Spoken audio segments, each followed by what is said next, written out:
আসসালামু আলাইকুম। আজকে রান্না করব চীনা হাঁসের মাংস। চুলাতে প্যান বসিয়ে দিয়ে দিলাম পেঁয়াজ কুচি, তেল।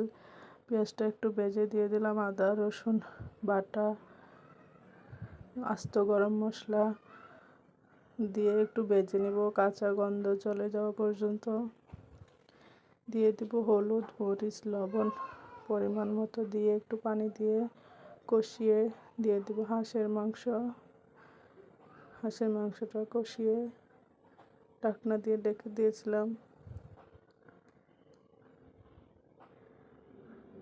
ভালো করে কষানো হয়ে গেলে দিয়ে দেব গরম পানি।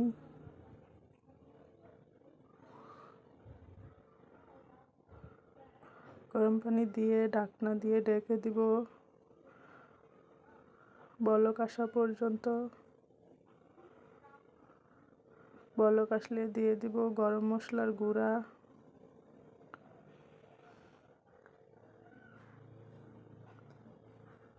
দিয়ে 5 মিনিট রেখে উঠিয়ে নিব।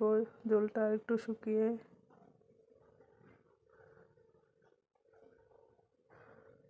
হয়ে গেছে চীনা হাঁসের মাংস বোনা।